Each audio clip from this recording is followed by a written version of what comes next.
Here's a sneak peek from today's episode. Without relentless preparation, there's no effective execution. And that's what I'd like to think we do as marketers and what sets the projects with the best intended outcomes apart.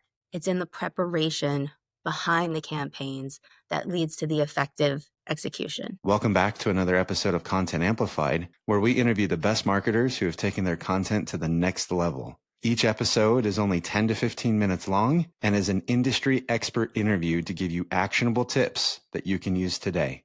Enjoy the episode. Welcome back to another episode of Content Amplified. Today I'm joined by Kim. Kim, welcome to the show. Hi, thank you so much for having me. Yeah, Kim, I am so excited. We have gone back and forth and talked about this episode for a while now, and I am excited for the audience to finally hear it. You have such a great amount of experience and great insights. So before we dive into all of that fun stuff, though, let's get to know you. Tell us a little bit about who you are. Sure. So Kim Klamballa, I run the marketing for the CoinDesk Indices channel. That's the index division of CoinDesk. CoinDesk is a collective, is a media, events, data, and indices company. You can visit the website at coindesk.com. Historically, I've been in finance about 20 plus years, mostly on the asset management side, then went into indices and crypto about 5 years ago. And it's been a wild journey ever since. I specialize in marketing and brand and working on go-to-markets and enhancing firm strategies in the global marketplace. I love it. That's so cool. So Kim, we're going to kind of jump around to a few different subjects. That's really exciting, really fun, kind of tap into your experience. I am a sucker for a good story though. And you have this story that I'm absolutely hooked on about relentless preparation. Do you mind sharing the story with the audience? I think it's a great way to kick things off. I think it's so cool. Sure. And it's one of my favorites, an oldie, but a goodie. I was told a long time ago, the best way to open up a presentation is with a question or by saying, let me tell you a story. So with that in mind, let me tell you a story. So freshman year, junior varsity basketball, and we're going back a long time now, we had this rookie coach in. And that year, he ran us like a drill sergeant. When he said run, we would say how fast. And when he said jump, we would say how high. And as we were running, he would say passion and enthusiasm for what you do, and relentless preparation. We'd go from one side of the court to the other, relentless preparation, one side of the court to the other, relentless preparation, over and over and over until exhaustion. Well, that year was the first year the team made the playoffs in a while. And it wasn't because we were the biggest. I was a small forward in half the games. It wasn't because we were the best. It was because we were able to out-hustle every team in the fourth quarter of every game. And I learned something that year, and I took it with me forever. And it is that without relentless preparation, there is no effective execution. And I'll say it again. Without relentless preparation, there's no effective execution. And that's what I'd like to think we do as marketers and what sets the projects with the best intended outcomes apart. It's in the preparation behind the campaigns that leads to the effective execution. I love that. That's amazing. And again, marketing is such a cool space because all of these stories and experiences help us understand how to do our jobs better, because really marketing is this fun area. It's very encompassing. There's so much that goes into it. So I love that connection there. I love the story.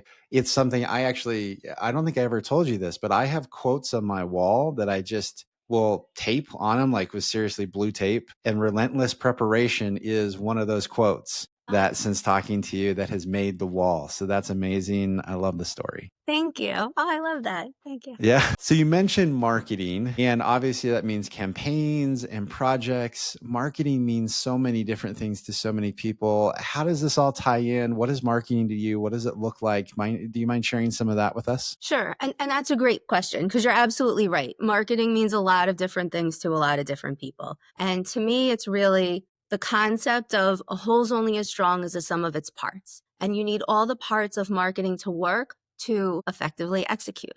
So I tend to look in marketing in three verticals: your communications, so your narrative building, your narrative shaping, your PR, your events; then your content. What content are you putting out? How is that aligning to the sales cycle and your audience? And then your digital strategy. your organic and paid strategy with advertising, SEO, website, emails, digital campaigns. And then what sits on top of all of that is the brand. So the best plans tend to integrate all of these things cohesively, from narrative shaping, audience mapping, competitive understanding, to then building the content and distribution strategy. It takes an average person, and there's different stats on this. I've heard 7, I've heard 10, but let's say it takes an average person 7 times to hear a message before it truly resonates. So the ultimate outcome is hitting the right audience with the right message at the right time.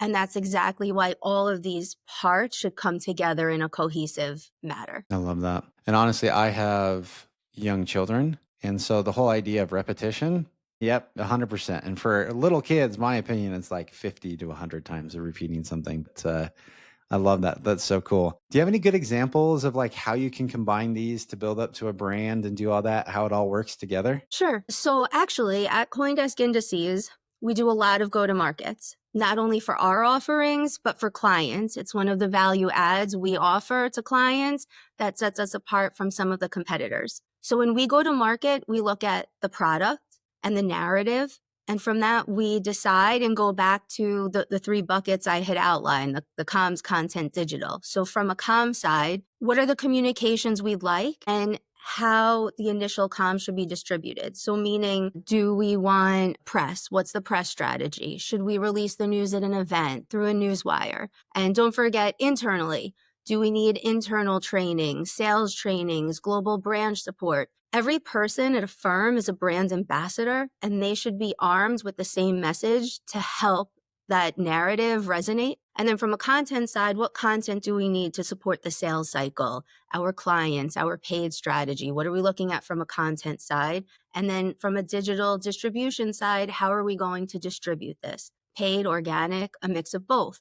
Third parties, influencer support, emails, newsletters, podcasts, website, SEO, social, the list goes on. So what we do is we look at all these things and then we map the project thinking through these areas. I'm not saying we need to use every area, but we think through them to map them and put together a timeline, loop in appropriate parties from the beginning. So there's nothing at the end that surprises anyone. And then as mentioned, this is all part of the preparation so we can go out and effectively execute. I love that. That's amazing. I love the framework. I love how it all works together. I love the example. Again, it's cool. It's cool how you're meshing everything together. It makes marketing actually feel less vague and broad. I feel like sometimes marketing can feel a little nebulous, and I like how the components build together and do all that kind of stuff. Do you have any best practices that you feel like the audience could really kind of take from what you've shared from your experience, all that kind of fun stuff? Any like really good material you feel like they could use? Sure. There's a lot of things that come to mind. So I'm just, I was recently speaking at an event and this came up and I asked people, do you want to know something that can change your life? And maybe this isn't life changing, but it did get everyone's attention. So one thing I've found that's most helpful is when it comes to your value proposition, whether you're on stage or pitching to a client or talking, a little trick, switch I with you. The best way to entice someone is to talk about them. And when you say you, you're addressing them. So people automatically look up.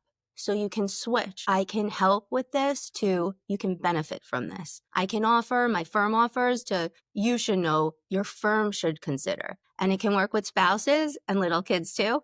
I want to try this restaurant too. You'd really like to try this restaurant. You'll get more initial engagement when your framing is around an audience. So it's a quick trick, but could really do a lot for you just by switching I with you. I love that. That's cool. Plus, that it goes in line with like the story brand concept of you're telling their story and we're just the guide. We're kind of someone to be there as a part of the process. But a business, it's not about our story. It's about their story. Nobody wants to listen to my story. They want to hear your story, which I think is really, really cool. So I'm going to throw you a curveball kind of a question. Is that Okay. okay? Hopefully Yeah, you're okay sure. with Let's that. do I it. like to do that. Yeah.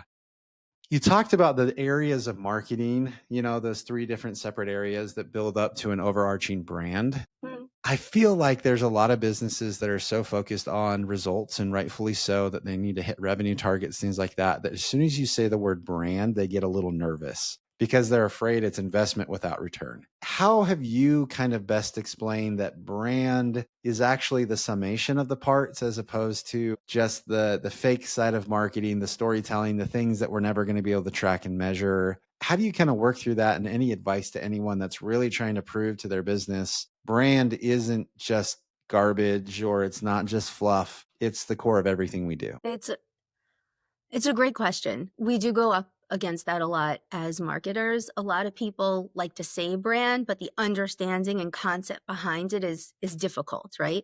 And there is a calculation for brand equity. You know, you look at some of the best brands and what people will pay to get those brands. You know, like anyone can have a black bag, but people pay thousands of dollars just to have the Chanel logo on it. That's the power of what a good brand does. And how you build up to that brand is in, you know, addressing the market with something that's needed and a consistent approach, a differentiator, but you need to really build that brand and be consistent with what you're doing. And that's how integrating it into all the verticals is so important. And the brand isn't just about, you know, a look and feel. It's the look and feel. It's the messaging. It's the concept behind it and how you can really evoke emotion through that brand. And that's the power of what a good brand could do. And building brands is, you know, it's difficult. You want to really look at your audience and once again like map how it can work. But I think the bigger sell is in understanding the concept behind brand equity. And when you can really build a trusted, respected brand, what that can mean to the bottom line as well. I love that. Yeah, that's great. So it almost sounds like the brand, and correct me if I'm wrong, so I'm not trying to put words in your mouth, so you can definitely shoot this down. It sounds like the brand is almost the person that you're trying to have people build a relationship with. You know, people like to do business with people. And if your brand has a personality, a point of view, style, taste, interests, you know, all of that, it feels like it makes your business something desirable to connect with. You talked about the Chanel brand. It's almost like it has this personification of a person. And that's the kind of person you're saying, well, I'm friends with Chanel, and that means something about me. I'm the kind of person that Chanel would hang out with. I'm the kind of person that does that, and it says something about me. But that's a really like tangible fashion kind of thing. Do you feel like that translates into other industries, that it's the same thing where it's like, hey, I'm friends with CoinDesk and that says something about me? What are your thoughts on that in general? Am I way off, slightly off? What are your thoughts? No, it's right on point. And I actually have a bunch of like stories and case studies on brands. So my head's just twirling a little with all the different brands. And Chanel just came to mind because I was actually having a conversation about this not too long ago with why people would spend so much more on something and going into the brand aspect. You know, CoinDesk as a whole, you know, we built a whole model around a trusted brand, unbiased news, and we take that very seriously. Our reporters operate under editorial integrity. I, you know, pitch to them the same way I pitch to Wall Street Journal, and they're kind of on their islands. And then we have this big media and events and data indices side. And the CoinDesk brand we think about all the time, like maintaining that brand and how it matters and how it could be significant for people. And I like to think most companies have brands at the forefront of what they do. Maybe some of them not right away. But once again, when you go back and you look at the brand equity studies of some of the world's biggest brands, and having a brand doesn't mean you're glued to something.